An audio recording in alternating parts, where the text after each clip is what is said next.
সংযোগে আপনাদের সাথে আছে আমি শাবনাম আজিম। 2013 সালের 5 মে হেফাজতের সমাবেশের পর 4 বছর কেটে গেছে। এর মধ্যে রাজনৈতিক অঙ্গনে হেফাজতকে নিয়ে এবং হেফাজতের মধ্যে নানা হিসেব নিকেশ বোঝাপড়া হয়েছে। তেঁতুল তত্ত্ব, পাঠ্য বই সংশোধন, কওমি সনদের স্বীকৃতি এবং সর্বশেষ সুপ্রিম কোর্ট প্রাঙ্গণ থেকে ভাস্কর্য অপসারণের দাবি নিয়ে আলোচনায় আছে হেফাজতে ইসলাম। 5 মের 4 বছর পর কোথায় দাঁড়িয়ে হেফাজতের রাজনীতি এবং হেফাজতকে নিয়ে রাজনীতি, সেটাই বোঝার চেষ্টা করবো আজকের একাত্তর সংযোগে। এবং আজকে আমাদের সাথে আলোচনায় যুক্ত হচ্ছেন ডক্টর সলিমুল্লাহ খান, অধ্যাপক, ইউনিভার্সিটি অফ লিবারেল আর্টস, আছেন অধ্যাপক ডক্টর মেজবা কামাল, সহসভাপতি, বাংলাদেশ ইতিহাস সম্মিলনী, এবং আছেন মুফতি ফয়জুল্লাহ, মহাসচিব ইসলামী ঐক্যজোট এবং যুগ্ম মহাসচিব হেফাজতে ইসলাম বাংলাদেশ। স্বাগত জানাচ্ছি আজকের আলোচনা। এবং দর্শক আপনাদেরকে বলছি, আপনারা যে কোনো সময় যে কোনো মুহূর্তে আমাদের সাথে যুক্ত হতে পারেন, অবশ্যই প্রশ্ন করতে পারেন এবং আপনার মূল্যবান মন্তব্যটি আমাদের সাথে শেয়ার করতে পারেন। আলোচনায় শুরুতেই চলে আসতে চাই অধ্যাপক ডক্টর মেজবা কামাল, আপনার কাছে যেটি বলে শুরু করলাম, কোথায় দাঁড়িয়ে আসলে এই 4 বছর পর হেফাজত এবং মূল্যায়নটি বা কিভাবে হবে, সেটি আপনার কাছে প্রথমে জানতে চাই। ধন্যবাদ শবনম। আমি 5ই মের দিকে যখন তাকাই তখন আসলে খুব ভয়ের সাথে তাকাই, কারণ 5ই মে যে অবস্থা তৈরি হয়েছিল ঢাকা শহরের, বিশেষত আমাদের যে কমার্শিয়াল ক্যাপিটাল, আমাদের অর্থনীতির যে কেন্দ্রবিন্দু, হ্যাঁ, সেইখানে মতিঝিলে, এবং তার থেকে একেবারে ধরুন এদিকে বাইতুল মোকাররম পর্যন্ত, যেখানে কোরআন শরীফ পোড়ানোর ঘটনাও আমরা জানি। তো তার থেকে শুরু করে আপনার সেদিন তারা সমাবেশের নামে যা করেছিলেন, সেই দিনটার দিকে আমি ভয়ের সাথে তাকাই এবং আমি মনে করি যে এরকম জিনিস আর কখনো ঘটতে দেওয়া যায় না। আমাদের রাষ্ট্র সেদিন সেটা ঘটার জন্য কেন অনুমোদন দিয়েছিল, সেই প্রশ্নটা আমার মনে জাগে। তারপরে আমি যে কথাটা বলবো সেটা হচ্ছে যে হেফাজতের মুফতি ফয়জুল্লাহ ভাই এখানে আছেন, তিনি বলবেন। কিন্তু হেফাজত তো একটা 13 দফা দিয়েছিল এবং সেই 13 দফায় তো, হ্যাঁ, এবং সেই 13 দফার মধ্যে যে কন্টেন্ট, সেটাও কিন্তু খুব ভীতিকর ছিল। কেননা তার মধ্যে বিশেষত ধরুন সমাজের প্রতি, রাষ্ট্রের প্রতি, নারীর প্রতি তাদের যে দৃষ্টিভঙ্গি, নারী শিক্ষার প্রতি তাদের যে দৃষ্টিভঙ্গি প্রতিফলিত হয়েছিল, সেটা একেবারেই পশ্চাৎপদ এবং মধ্যযুগীয়। তো সে জায়গা থেকে কিন্তু হেফাজত তাদের অবস্থান কোনো পরিবর্তন করেছে এমন কোনো ঘোষণা আমরা হেফাজতের তরফ থেকে দেখিনি। গতকাল জার্নাল স্পষ্ট করে জানিয়ে দেওয়া হয়েছে এই 13 দফা থেকে তারা এতটুকু সরেননি। আমরা বিশ্লেষণ করছি কৌশলগত হয়তো কোনো পরিবর্তন, সে নিশ্চয়ই আমরা বিষয়টি সম্পর্কে আরো বুঝতে চাইবো। আচ্ছা, হ্যাঁ, তো সেখানে আমি আসি। তো তারপরে আপনার যেটা আমরা দেখছি সেটা হচ্ছে যে সাম্প্রতিককালে আমরা দেখছি যে হেফাজতের সাথে আমাদের স্বাধীনতার নেতৃত্ব দানকারী শক্তি আওয়ামী লীগ এবং তার নেতৃত্বাধীন যে সরকার, তাদের একটা যেন বোঝাপড়া হয়েছে। এবং কোথায় যে বোঝাপড়াটা সেটা খুব স্পষ্ট নয়, কিন্তু আমরা দেখছি যে পাঠ্যপুস্তকে যে পরিবর্তন হলো সেটা কিন্তু অসম্ভব ব্যাপার আমার কাছে মনে হয়। এই বাংলাদেশে কবিগুরু রবীন্দ্রনাথের কবিতা বাদ হয়ে যাবে একটা বিশেষ মহলের একটা প্রেসক্রিপশনে, এটা কিভাবে সম্ভব হয়? এবং শুধু বিশ্বকবির কবিতা নয়, এখানে আমাদের যে কবিতাগুলোকে বা যে আপনার পাঠ্যপুস্তক থেকে যে জিনিসগুলো বাদ দেওয়া হয়েছে এবং যে জিনিসগুলো তাদের সাজেশনে অন্তর্ভুক্ত করা হয়েছে, এগুলো আমাদের দেশকে মারাত্মকভাবে পিছিয়ে দিচ্ছে। এবং শিক্ষা হচ্ছে আসলে মেরুদণ্ড, আমরা তো বলি সবাই। তো সেই মেরুদণ্ডকে ভেঙে দেওয়ার কাজটা কিন্তু এখানে হেফাজত করতে পেরেছে। আবার হেফাজতের আরেকটা দিক হচ্ছে যে হেফাজত কিন্তু ধরুন আমাদের ছাত্র সমাজের একটা অংশকে তারা নিয়ন্ত্রণ করে, বোধহয় 14 লক্ষ ছাত্র। এবং এই ব্যাপারটাকেও আমরা, এই যে আপনার কওমি মাদ্রাসাকে আমাদের মূল ধারার মধ্যে নিয়ে আসার জন্য তার সাথে একটা এনগেজমেন্ট করতে হবে। এই ব্যাপারে আমি মনে করি যে নিশ্চয়ই করতে হবে। এই ছাত্রগুলো, এই যে মাদ্রাসার যে ছাত্রগুলো, তাদের ব্যাপারে রাষ্ট্রের দায়িত্ব আছে, সরকারের দায়িত্ব আছে।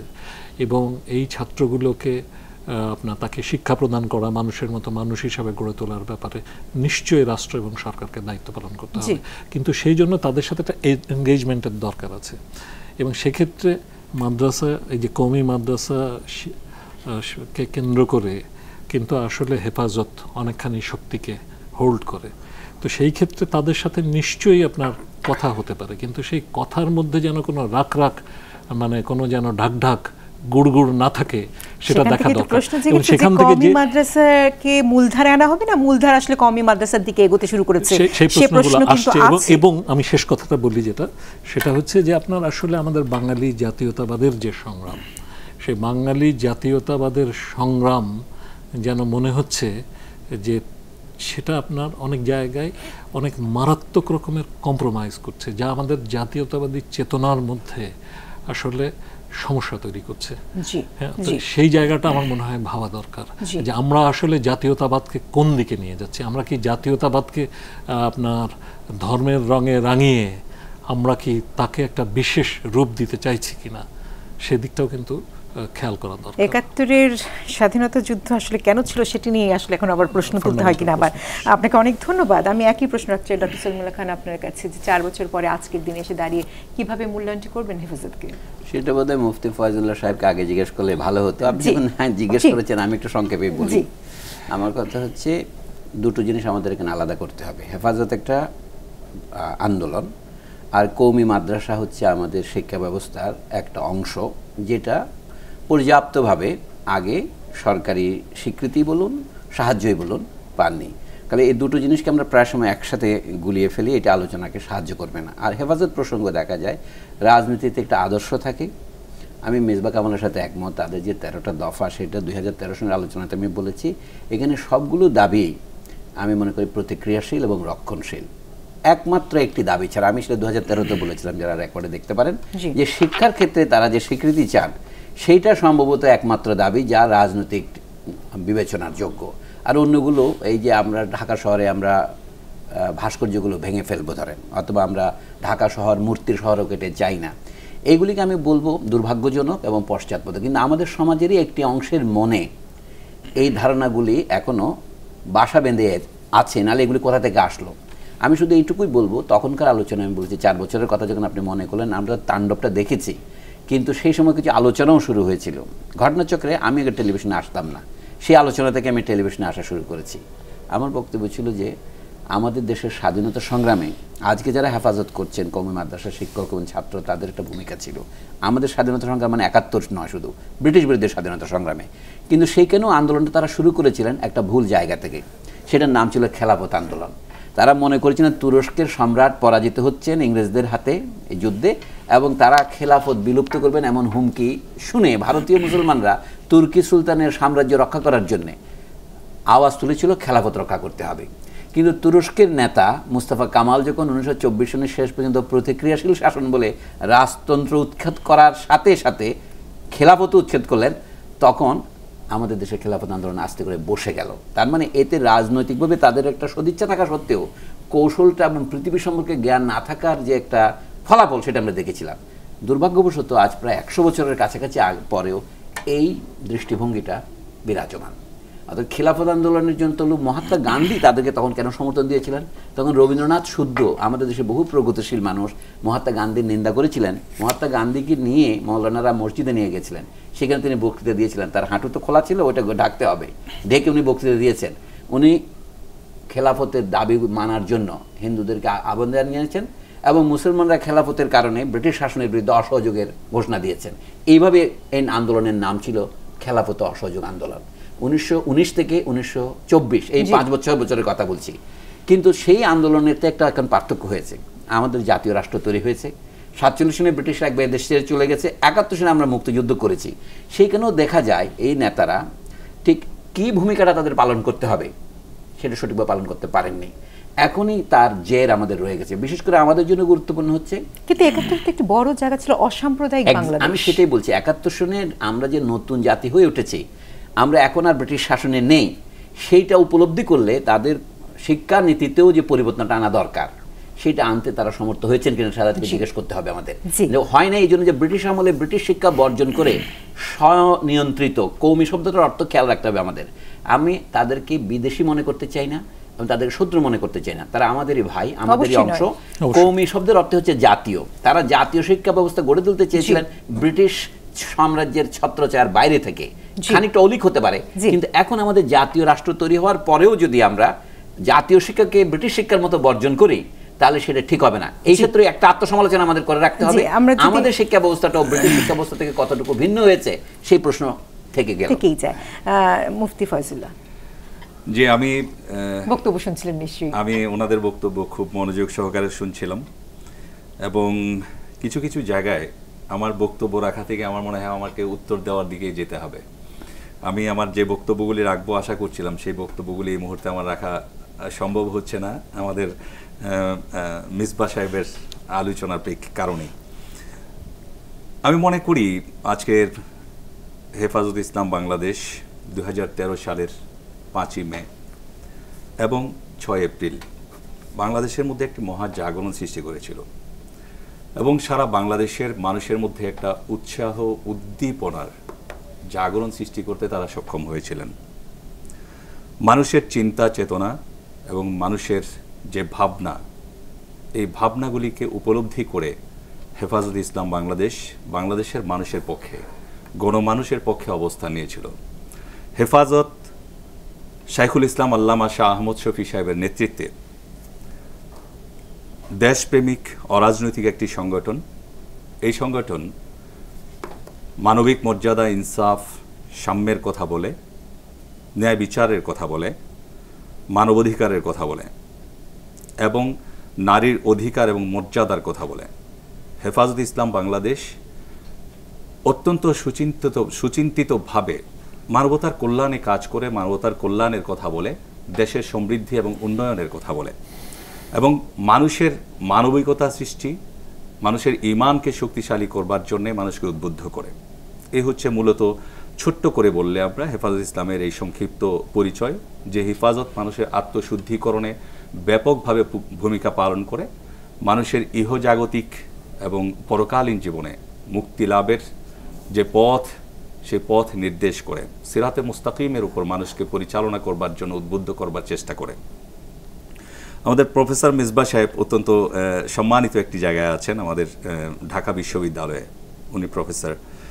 তো ওনার কথায় আমি একটু অবাক হয়েছি, বিস্মিত হয়েছি যে রীতি ভয়ের মধ্যে ছিলেন। ভয়ের কিছুই ছিল না। এখানে জায়নামাজ আর তসবিহ নিয়ে সারা বাংলাদেশ থেকে লাখো লাখো মানুষ ঢাকার বুকে এসেছিলেন এবং এসেছিলেন একটি নৈতিক দাবি নিয়ে, কিছু বাস্তবিক কিছু দাবি নিয়ে, যে দাবিগুলি ছিল বাংলাদেশের মানুষের, বাংলাদেশের আপামর জনসাধারণের। তাহলে যে তাণ্ডব সেদিন হলো, তাহলে যে তাণ্ডব সেদিন হলো, সেই তাণ্ডব কেন হলো? আমি সেই কথার দিকে যাচ্ছি। সেই তাণ্ডব কি আপনি আপনার কথা বলেছেন, আমি কিছুই বলিনি। আমি মনে করি যে আমার কথা আমি বলি, নিশ্চয়ই আপনি বলবেন, তারপর আপনার কথা আপনি অবশ্যই। এই যে আমরা যে ছবিতে যে তাণ্ডব দেখছি, এই তাণ্ডবটা কেন? আমরা এটাই বলছি। এদিকে গেলে আমাকে বিভিন্ন ভাবে বক্তব্য রাখতে হবে এবং বিভিন্ন জনের উপরে, বিভিন্ন জনের বিরুদ্ধে আমার কথাগুলি বলতে হবে, বাস্তবিক অবস্থাটা তুলে ধরতে হবে।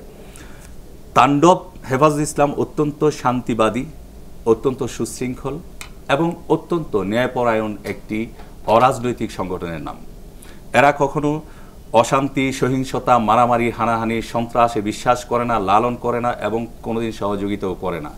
আমাদের পরিষ্কার অবস্থান হচ্ছে সহিংসতার বিরুদ্ধে, সন্ত্রাসের বিরুদ্ধে, নৈরাজ্যের বিরুদ্ধে, মারামারি, খুনোখুনির বিরুদ্ধে। আমরা সেদিন শুধু হাতে তসবিহ নিয়ে এবং বুকে কোরআন ধারণ করে আর জায়নামাজ নিয়ে সেখানে এসেছিলাম। আমাদের আসার পথে কে বা কারা, এখন যদি আমি বলি অমুক অমুক অমুক, সেদিন আমরা ওই বক্তব্যগুলি পরিষ্কার করেছিলাম। আমরা নিপীড়িত হয়েছি, নির্যাতিত হয়েছি, আমরা রক্তাক্ত হয়েছি, আমাদের লোকজন শাহাদত বরণ করেছে, আমরা করেছি। তারপরেও আমরা যে কোরআনের হেফাজতের জন্যে, কোরআনের ইজ্জত রক্ষা করার জন্যে, কোরআনের সংরক্ষণের জন্যে যে কোরআনের বিরুদ্ধে বিদ্রোহ হচ্ছে, আল্লাহর সাথে যুদ্ধ ঘোষণা করা হয়েছে, মহানবীর অবমাননা করা হচ্ছে, আমরা তাদের বিরুদ্ধে অবস্থান নিয়ে আমরা কোরআন পড়ালাম। এটা দুনিয়ার কোনো পাগল কি বিশ্বাস করবে? সেদিন গাছ কাটা হলো, সহিংসতা হলো, কেন হলো, কারা করলো? আজকে ভিডিও ফুটেজগুলি 71 টিভিতেও আছে, সবগুলি টিভি চ্যানেলের মধ্যে আছে। আমি আবেদন করব ভিডিও ফুটেজগুলি দেখা হোক। আমরা তখনও বলেছি, আজকের দিনেও বলছি, জি, যে ভিডিও তাদেরকে ফুটেজগুলো কিন্তু পিছে যাচ্ছে এবং ছবিগুলো যাচ্ছে। জি, নিশ্চয়ই যাচ্ছে। আপনি আমাকে দেখছেন না, হেফাজতের কোন নেতা কর্মীকে আপনি দেখবেন না সেখানে। জি, আপনারা কাদেরকে মনে করেন যে তাণ্ডব ঘটিয়েছে? এই যে ছবিটা দেখুন না, এই যে ছবিটা দেখুন না, ওরা কারা? আমি এটাই বলছি, ওরা কারা চিহ্নিত করুন, ওদেরকে চিহ্নিত করার কথা বলেছি। আমরা বলেছি দরকার হলে বিচার বিভাগীয় কমিশন গঠন করা হোক। জি, একটা বিরতিতে আমাকে যেতে হবে, তার আগে অনেকগুলো প্রশ্ন আসলে এর মধ্যে থেকে চলে আসছে। আমার যে প্রশ্নগুলি আগেই আসছে, আমি মনে করি যে প্রশ্নগুলির উত্তর আমি দেব, উত্তর দেবার চেষ্টা করব, কিন্তু বিরতিতে আমাকে যেতে হবে। কিন্তু আপনার বক্তব্য থেকে কিছু প্রশ্ন চলে এসেছে। অবশ্যই আমি বলছি একটা বিচার বিভাগীয় তদন্ত কমিটি গঠন করা হোক এবং প্রত্যেক দোষী ব্যক্তিকে চিহ্নিত করে তাদের বিরুদ্ধে আইনানুগ ব্যবস্থা গ্রহণ করা হোক। এই দাবি আমি হেফাজতের পক্ষ থেকে করছি। হেফাজত ইসলাম শুরু থেকেই এই দাবি করে আসছে। জি, এবং প্রকৃত অর্থে সেদিন কারা কি করেছিল সেই দাবি আমাদেরও, কিন্তু যে আইনের আওতায় তারা আসুক। কিন্তু প্রশ্ন যেগুলো যাচ্ছে, আমার বিরতিতে যেতে হবে। তার আগে আপনি যে বললেন যে আপামর জনগণকে নিয়ে আসলে সেদিনকারই গণমানুষকে, এটি আমার জানার খুব ইচ্ছা হচ্ছে। তার কারণ 17 কোটির দেশে 14 লাখের সাথে আপনাদের একটি হিসাব দেখলাম যে তাদের পরিবার সবকিছু মিলে 3 কোটি মানুষ প্রায় এই কওমের সাথে জড়িত আছে। তো 3 কোটি আর 17 কোটিকে দুই নাম্বার, ইসলাম কি কখনো কাউকে জোর জবরদস্তি করে, জোর জুলুম করে কোনো কিছু বোঝাতে বলে, নাকি শান্তির পথে আনার জন্য তাকে বোঝাবার কথা বলে? হেফাজত সেটাই করেছে, শান্তির পথে করেছে, তারপরে বিষয় হচ্ছে শৃঙ্খলার পথে করেছে, আইনানুগ ব্যবস্থা গ্রহণ করার কথা বলেছে। সাল্লাল্লাহু আলাইহি সাল্লামকে নিয়ে যারা বক্তব্য দিয়েছেন তাদের বিরুদ্ধে কথা না বলে পুরো জাতির উপর যখন কথাগুলো, বক্তব্যগুলো আসতে শুরু করলো, এবং সেখানে যখন আল্লামা শফির এই নারী নিয়ে অত্যন্ত অশ্রাব্য বিষয় চলে আসলো, তখন নারীর অধিকারের কথা বলেছে, তখন সেটি কিভাবে হলো সেগুলো বুঝতে চাই। আমি জানি না আল্লামা শফি সাহেব নারীর অধিকারের কথা বলেছে, নারীর মর্যাদার কথা বলেছে, এবং আমি মনে করি আমাকে সময় দিবেন, আমি উত্তরগুলো দিব। থাকুন আমাদের সাথে।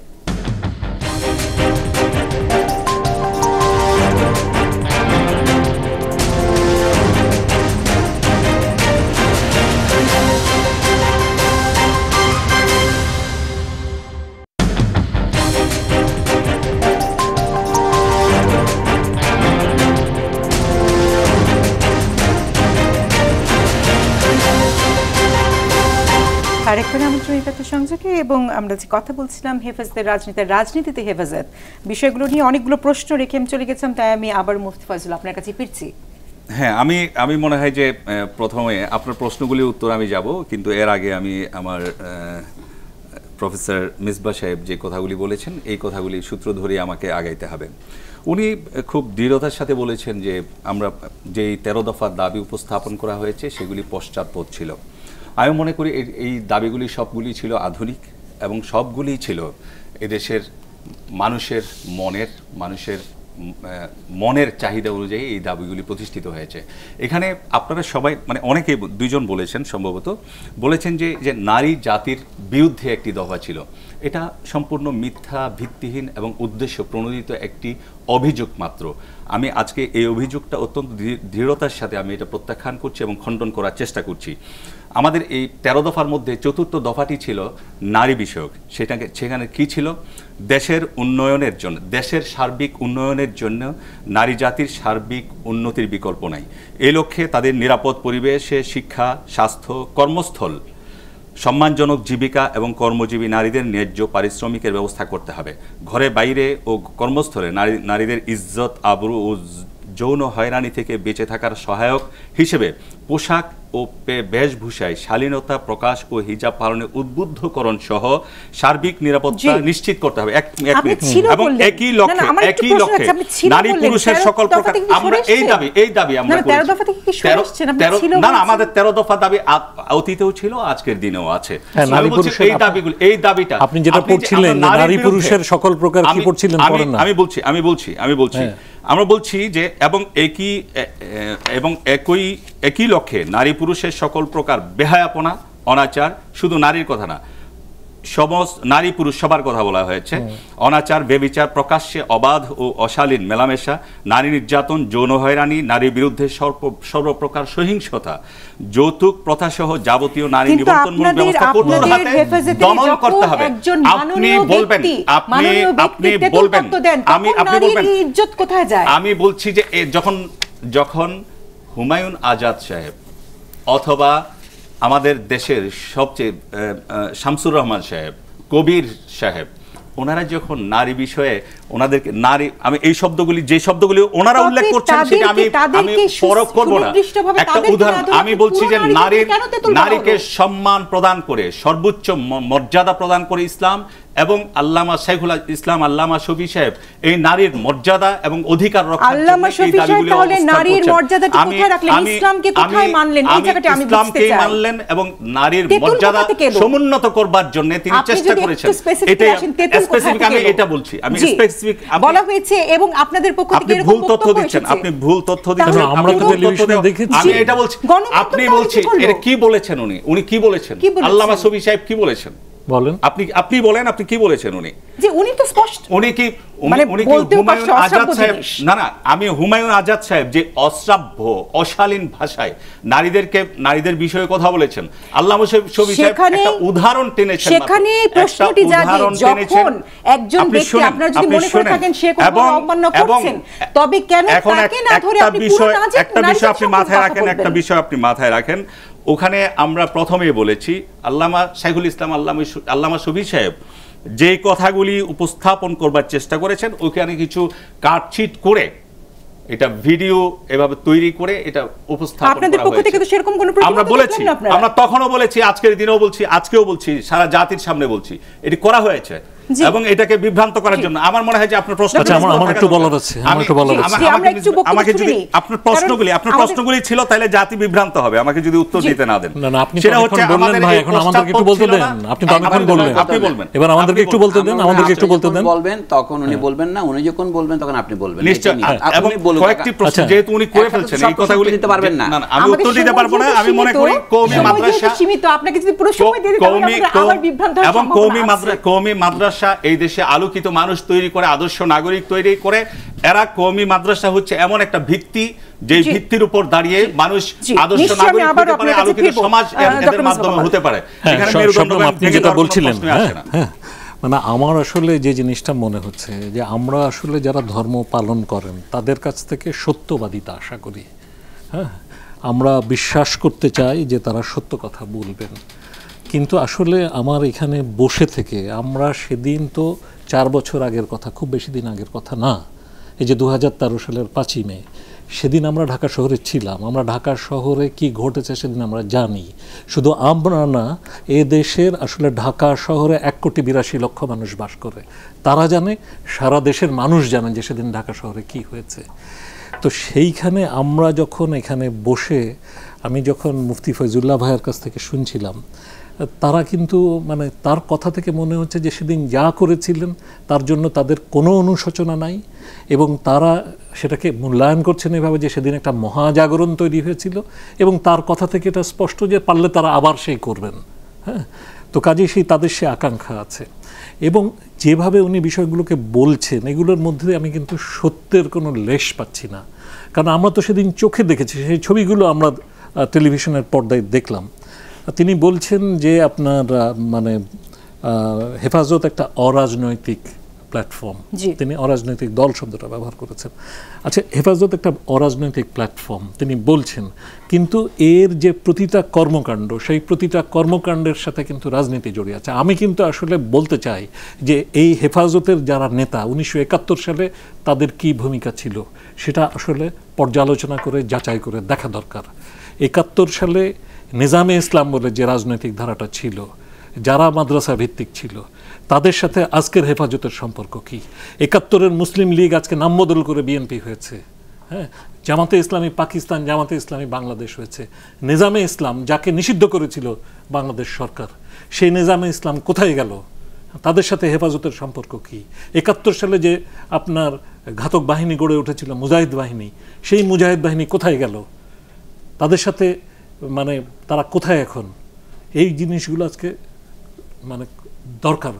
এবং আপনার যারা আজকে এই জোটটা করেছে তাদের সাথে এখানে যে সমস্ত রাজনৈতিক যে ব্যক্তি এবং সংগঠনগুলো যারা আপনার এখানে সন্ত্রাসকে আপনার উস্কে দিচ্ছেন, এবং যারা আপনার যাদের মধ্যে কেউ কেউ আপনার আসলে আফগান ট্রেন্ড, তাদের মধ্যে কে কে এখন এখানে যুক্ত হয়েছেন, সেই জিনিসগুলো দেখা দরকার।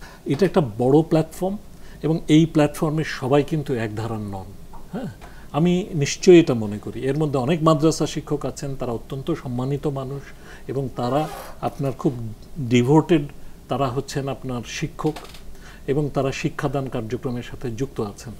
কিন্তু আমি তাদের প্রতি আমার সমস্ত সম্মান রেখে বলছি যে তাদের সাথে নিশ্চয় এমন কিছু লোকজন যুক্ত হয়েছেন যারা ধর্মকে রাজনীতিতে পরিণত করেছেন, যারা আসলে ধর্মকে ধর্মাচার হিসেবে সীমাবদ্ধ না রেখে তারা এটাকে নিয়ে রাজনীতি করছেন এবং পলিটিক্যাল ইসলাম বলতে আমরা যা বোঝাই সেই পলিটিক্যাল ইসলাম তারা এটাকে পরিণত করেছেন। আজকে ধর্মকে নিয়ে রাজনীতি, ধর্মকে নিয়ে ব্যবসা আমরা দেখেছি এবং যে পশ্চাৎপদতা। কামাল, আমি আমার ফিরবো, ফোনটি নিয়ে নিতে চাই। হ্যালো, আমি একটা প্রশ্ন করতে চাই। জি হ্যালো, জি দর্শক বলুন। জি, আমি প্রশ্ন করতে যাচ্ছি। আমি মাহমুদ রেজা বলছি বগুড়া থেকে। হ্যালো, জি আপনি বলুন, আমরা শুনতে পাচ্ছি। মাহমুদ রেজা বলছি। আমি যে হেফাজতের যে ভদ্রলোক ওখানে বসে আছেন, হেফাজতের যে ভদ্রলোক ওখানে বসে আছেন, তাকে আমি একটা কোশ্চেন করতে চাচ্ছি। ওনার নাম আমি জানি না, ওনাকে আরেকদিন টিভিতে দেখেছি আমি, তাকে করতে চাই। উনি বললেন 13 সালের 5ই মেতে তারা ওখানে কোরআন রক্ষা আন্দোলনে নেমেছিলেন। তো কোরআন রক্ষা আন্দোলনে নেমেছিলেন, তো কোরআন কি খাতরার মধ্যে ছিল, বিপজ্জনক অবস্থায় ছিল আমাদের দেশে? 16 কোটি মুসলমানের দেশ। আর একটা কথা জিজ্ঞেস করতে চাই, সূরা হিজরের 15 নম্বর সূরা হিজর 9 নম্বর আয়াতে আল্লাহ তাআলা স্পষ্টভাবে বলে দিয়েছেন, যে বিধান দিয়ে দিয়েছেন, ইন্না নাহানু নালাস যিকরা ওয়া ইন্না লাহু লা হিফজুন, অর্থাৎ আমি অবশ্যই কোরআনের সংরক্ষক। তাহলে এই ভদ্রলোক যে এত বকর করছেন, ওনারা যে ঢাকা শহরে নারীর গায়ে হাত তুলেছেন, সে নারী সাংবাদিক আপনাদের টিভিতে চাকরি করে এখন। যে দর্শক, অনেক ধন্যবাদ। বিষয়গুলো নিয়ে আরো কথা বলতেই চাই, তবে আরেকটি বিরতির সময় হয়ে গেল। সলিমুল্লাহ খান, আপনার কাছে অবশ্যই আসবো, কিন্তু বিরতির পর ফিরে এসে আমি আপনার কাছে ফিরবো। ধন্যবাদ দর্শক। নিচ্ছি বিরতি।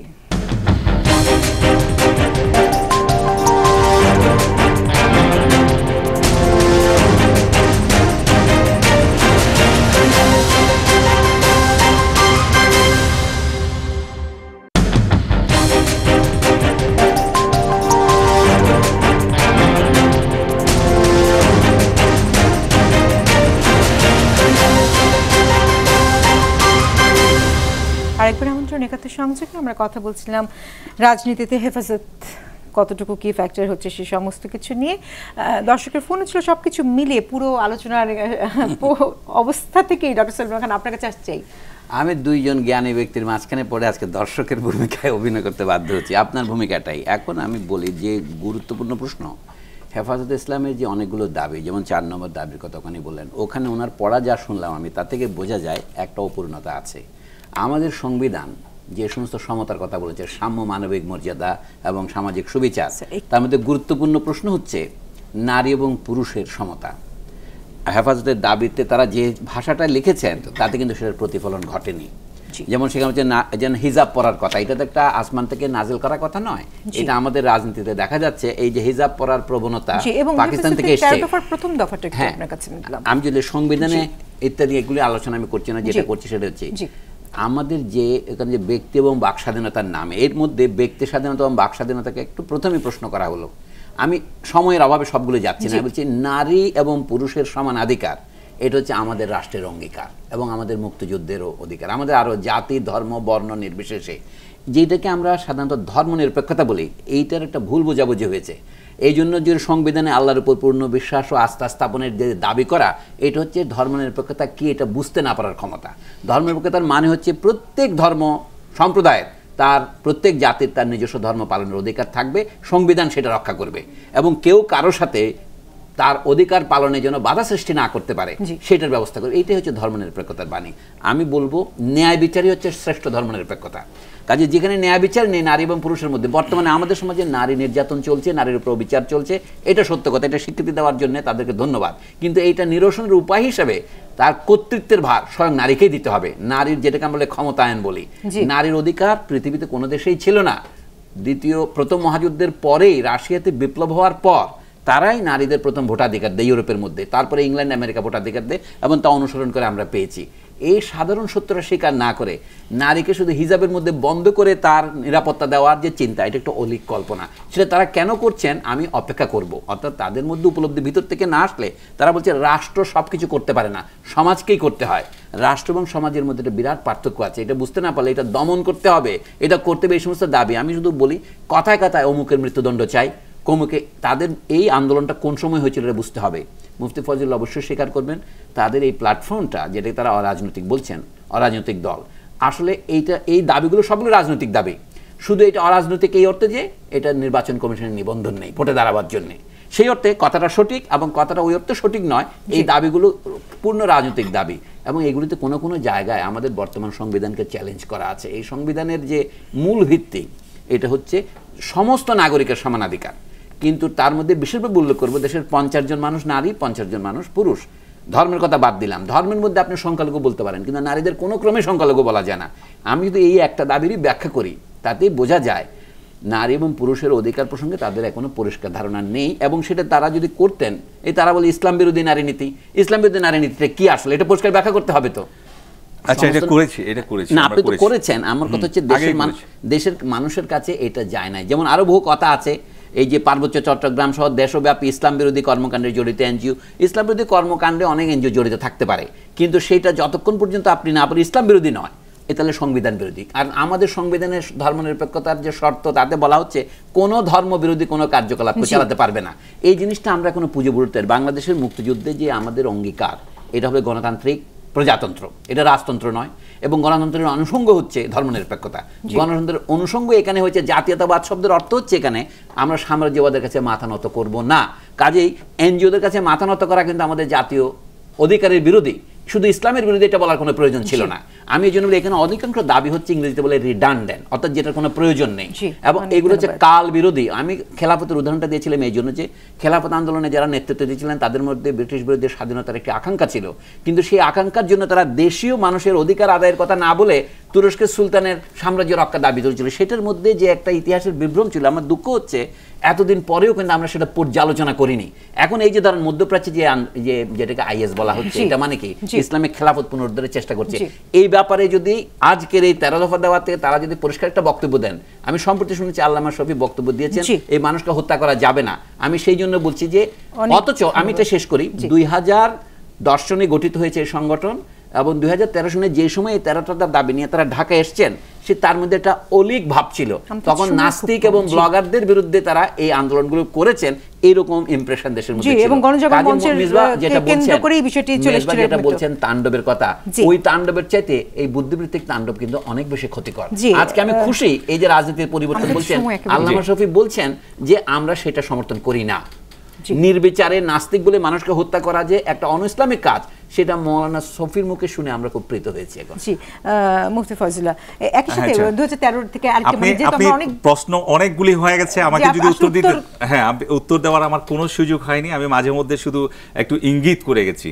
এখানে আপনিও প্রশ্ন করছেন, আমাদের প্রফেসর মিসবাহ ভাই উনিও প্রশ্ন করেছেন, আবার দর্শকও প্রশ্ন করেছেন, ওনারও বক্তব্য আছে। তো আমার মনে হয় যে আমাকে উত্তরে যেতে হবে। আমি একদম প্রথম ওনার কথার সূত্র ধরে বলছি, আমাদের 13 দফার কোনো দফা সংবিধানের সাথে সাংঘর্ষিক নয়। সাংবিধানিকভাবে স্বীকৃত যে বিষয়গুলি আছে এর সাথে পুরাপুরি সঙ্গত এবং যুক্তিসঙ্গত 13 দফা পুরাপুরিটাই। 2 নম্বর হচ্ছে যে ওই বগুড়া থেকে এক ভাই আমাকে প্রশ্ন করেছেন এবং আমি মনে করি যে এটা খুব তুচ্ছ তাচ্ছিল্যের সাথে প্রশ্ন করেছেন এবং কোরআনুল করিমকে তিনি অত্যন্ত ভুলভাবে এখানে উচ্চারণ করেছেন, ভুল অর্থও করেছেন। আমি মনে করি এখান থেকে আমাদেরকে কোরআনকে সংরক্ষণ করার আমাদের দায়িত্বের মধ্যে পড়ে, আমরা সেই দায়িত্বটা পালন করছি এবং এটা আল্লাহ প্রদত্ত দায়িত্ব, আমাদেরকে করতেই হবে। তৃতীয়ত, আপনি বিভিন্ন ধর্মীয় রাজনীতির কথা এখানে এসেছে, আমি পরিষ্কার করে বলি, আমরা ধর্ম নিয়ে রাজনীতি কখনো ইসলামী ঐক্যজোট করে না। আর হেফাজতে ইসলাম বাংলাদেশ তো প্রচলিত রাজনীতির ঊর্ধ্বে অরাজনৈতিক একটি সংগঠন, অতএব হেফাজত কখনোই রাজনীতি করে না।